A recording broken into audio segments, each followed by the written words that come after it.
This morning, Kansas City police discovered 29-year-old Asia Maynard, a devoted mother of 4, tragically unresponsive.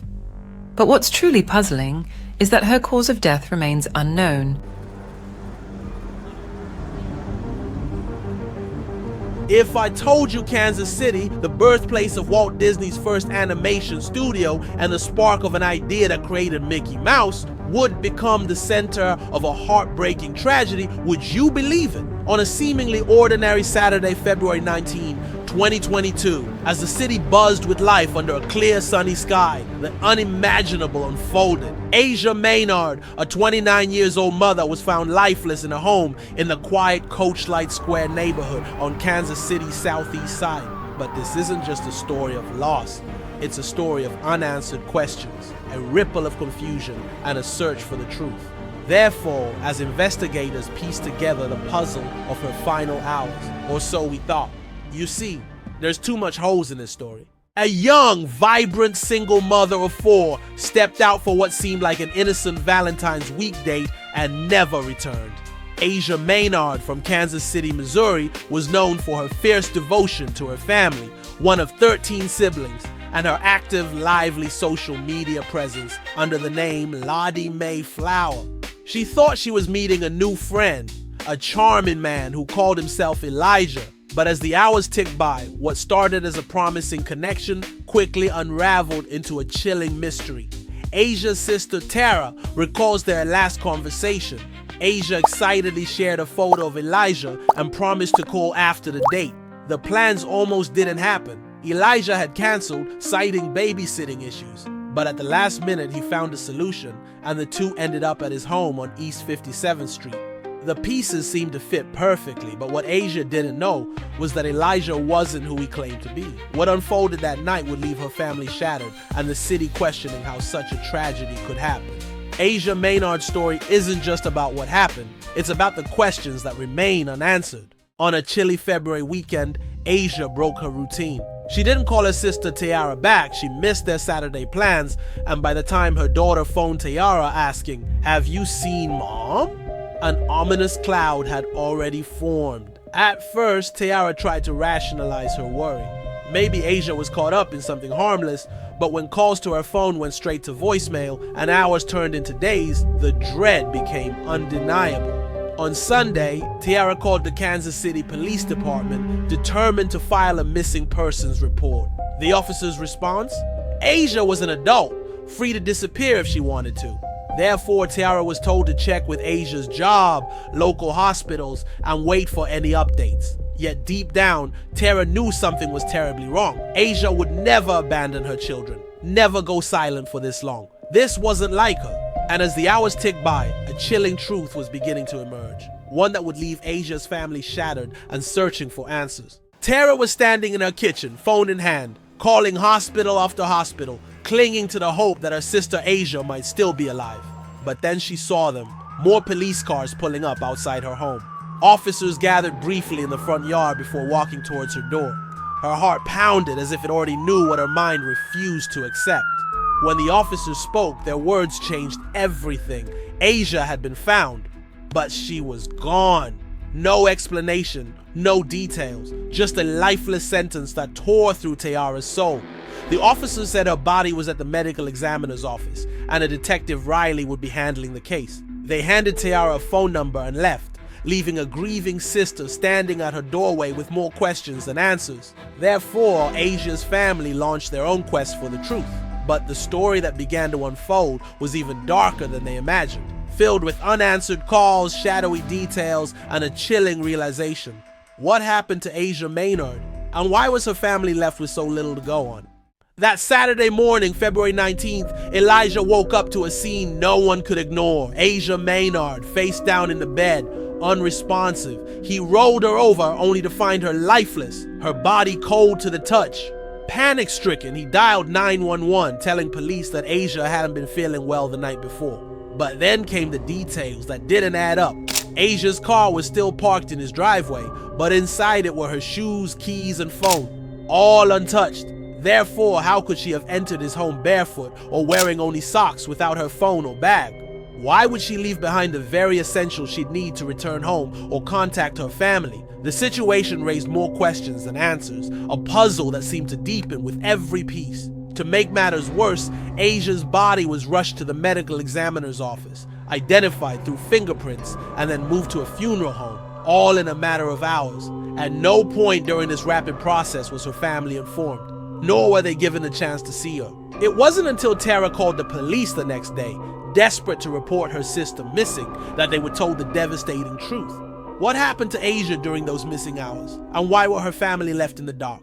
Asia died of natural causes. That's what detectives told her grieving family, but how could they be so certain without even waiting for the autopsy results? It was a claim that left Asia's family reeling, full of questions. Asia was a outgoing, great mother, loved to cook. She just loved family. Our family really wants answers.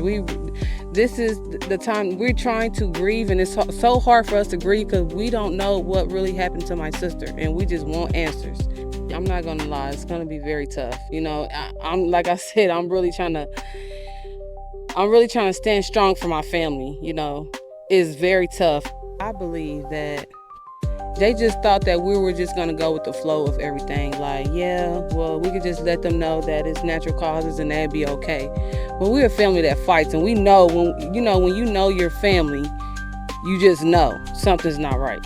We need that push for people to hear our story, because a lot of people don't know what's really going on. So I think that's a good thing, and I just want everybody to, thank you for sharing and trying to stand behind us. And determined to find answers. But when the official investigation stalled, they took matters into their own hands. She's only 29. 29, you're not dying of natural causes. Desperation turned into action as Asia's loved ones turned to the one place where secrets often unravel: social media. They shared the only clue they had: a photo of the man Asia had been with the night she died, the man who called himself Elijah from Florida. What happened next was nothing short of astonishing. Comments flooded in from people in Kansas City. Faces in the crowd began to recognize the man in the photo, not as Elijah, but as Isiah James Crown.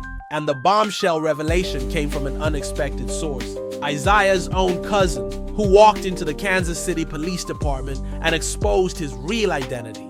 Therefore, the case that once seemed closed had a new and shocking layer. But if detectives were so quick to dismiss foul play, what else had they missed? Asia's family knew they were just getting started, and what they uncovered next would challenge everything they thought they knew about justice. Who was Isiah James Crown? What secrets was he hiding? And how had the truth stayed buried for so long? The answers would be far more chilling than anyone could have imagined, but there's a twist, an unexpected detail about Asia's death that even her family didn't see coming. And it's a detail that will leave you questioning everything you thought about this case. Stay tuned as we uncover the truth behind the lies and unravel the chilling mystery of Asia's final hours. Asia's case took an unexpected turn. What started as a simple photograph led to a series of revelations no one saw coming. Speculation exploded online. People began to share unsettling details about the man known as Isiah James Crown. But this wasn't just about a false name. Allegations surfaced linking Crown to a darker history, with claims of harmful substances being distributed and a troubling pattern of harm associated with them. But the story didn't stop there. A deep investigation by the Kansas City defender uncovered even more unsettling connections. Links between Crown, his alleged activities, and a series of incidents that raised questions about how Asia's case was being handled. Asia's mother, Asia Maynard, described what she saw when she viewed her daughter's body at the funeral home. There was blood in her eyes, blood in her ears, and her clothes were saturated with blood. If Asia's death was due to natural causes, as detectives claimed, how could they explain this? So therefore, her family's suspicions deepened. They realized this was no longer just about finding answers, it was about uncovering the truth that someone seemed determined to keep hidden. But here's where it gets even more shocking. The investigation unearthed a critical detail that would shift everything her family believed. A detail that pointed to a deeper, more troubling series of oversights, raising questions about accountability and the gaps in systems meant to protect lives. If I told you that 3 voices from Isiah James Crown's past could shatter everything you thought you knew about this case, would you believe me? These aren't just witnesses, they're survivors. and their stories reveal a pattern that's as disturbing as it is undeniable. 3 individuals stepped forward with harrowing accounts of their experiences with Isiah. But it was Cameron Keene, his former roommate, whose words left an indelible mark. "First off," Cameron began, "usually I wouldn't say anything. In my circle, speaking out like this isn't something we do. It's considered snitching. But I can't stay silent anymore. My friend died, and now this woman died too." Cameron wasn't just a bystander. He recounted his own near-death experience. "I overdosed because of him. I was lying on the ground, barely breathing, almost dead. And while the ambulance was on the way, instead of helping me, he was hiding the stuff." He didn't stop there. He kept selling the same things even after our friend died and after I almost died myself. But Cameron's story didn't end with survival. It was about accountability. He revealed how Isiah tried to justify his actions. He kept saying, "Nobody told you to do this." He even reached out to me from a new number recently after this most recent incident. It's like our lives never mattered to him. Therefore, Cameron knew he couldn't stay silent any longer. His fiancée urged him to speak out, and the weight of his friend's death pushed him to take action. Somebody has to be held accountable. We lived together for a year, partied together, did everything together, but then he started hurting people. And now, it's like nobody's listening again. But here's where the story takes an unexpected turn. Cameron wasn't alone in his accusations. 2 more voices emerged, each with their own haunting stories, and each adding another layer to the case against Isiah. The death of one friend could unravel a dangerous cycle that claimed multiple lives. Would you believe me? Mercedes Marie's testimony did just that. And what she revealed about Isiah James Crown painted a devastating picture of betrayal, recklessness, and loss. Mercedes, an ex-friend of Isiah, didn't hold back as she recounted her experiences. "I knew Isiah. We went to school together. We all used to hang out with my friend Louis, but Louis isn't here anymore. He's gone because of Isiah. He's the reason why Louis passed away." But Mercedes wasn't just grieving for one friend. She was calling out a pattern. It wasn't just Louis. It's happened to multiple friends of ours. Louis died from an overdose after getting pills from Isiah, and yet Isiah kept going. The details only got more shocking. Mercedes revealed that Isiah even attended Louis' funeral. He showed up for maybe 5 minutes. Everyone was stunned he would even show his face. He knew what he had done. And when we confronted him, he didn't deny it. He said he was going to keep selling them because he didn't want to waste the $300 he'd spent. Therefore, Mercedes and her friends were left with questions that no one seemed willing to answer. How could he keep doing this knowing what happened to Louis? How could so many people around him suffer the same fate? And why wasn't anyone investigating? But what came next shattered any illusions of justice. Mercedes described how the police never pursued an investigation into Louis' death. They left him at a party. Everyone just left him there to die. No one asked questions.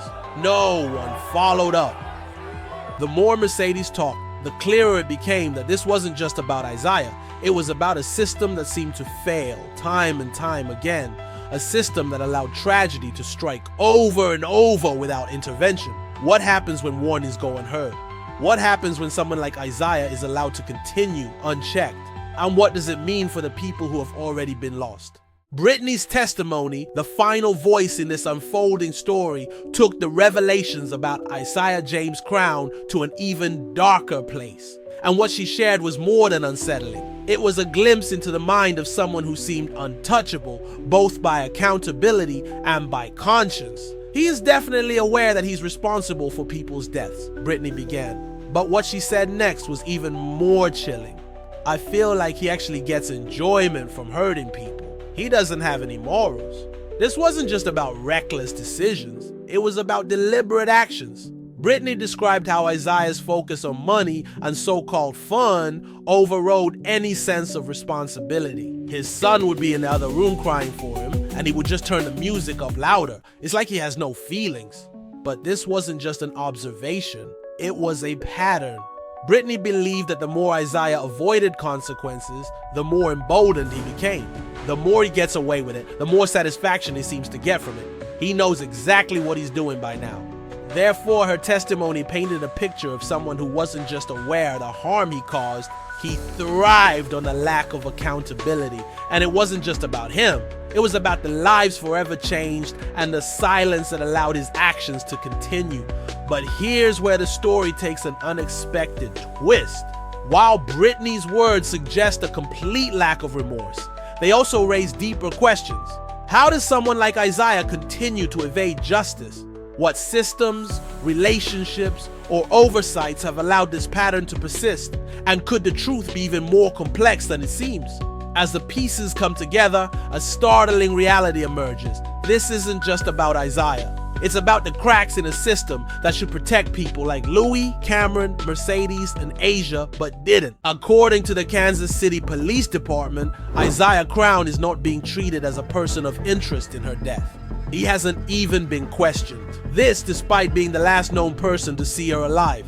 For Asia's family, this is not just a glaring oversight, it's a betrayal. But this is where the story takes a darker turn. Asia's family has been left in the dark, denied access to critical information. They haven't seen the police report. They've received no meaningful updates. And then the complications began. During the investigation, Isiah took a shocking step, filing harassment charges against Asia's grieving family. He claimed his life was in danger. But Tara, desperate for the truth, spoke with someone who allegedly knew Isiah. That person claimed Isiah had confessed to what happened. He said Asia had brought her own substances, ignored his warnings, and later fell ill. When she didn't respond, he panicked. Therefore, questions began to pile up. Why then were her belongings, her bag, her keys, and her jacket not in his apartment but found neatly placed in her car? How did they move from one location to the other? And why was there no evidence of police pressing for answers? But here's where the story takes an even more sinister turn. Asia's case is being treated as a death investigation, not a homicide. The family believes it's not just neglect, they suspect something much larger. They point to Isiah's connections, alleging that his wealthy family may have influence over local authorities. And as the unanswered questions grow, so does speculation that this could be a cover-up rooted in systemic injustice. 3 glaring questions remain. Why hasn't Isiah been formally questioned? Why were Asia's belongings mysteriously moved? And could this truly be part of a larger cover-up? Asia's family refuses to back down. They've launched a GoFundMe to hire a private investigator, started a Change.org petition calling on Kansas City's mayor to address the case, and are demanding transparency and justice. They believe this goes beyond one tragedy. They see it as a fight against a system that has failed too many families like theirs. But here's the most unexpected twist of all. For all the rumors and theories, the family doesn't have concrete answers yet. Their fight for justice is far from over, and they are determined to expose the truth no matter how deep they must dig. Will justice for Asia ever come? Or is this yet another case that will fade into silence, leaving more questions than answers? The final chapter remains unwritten, but one thing is clear, this family won't stop until they find it. Please, in the name of Jesus, I know God's seen everything, and we just want people to listen to us.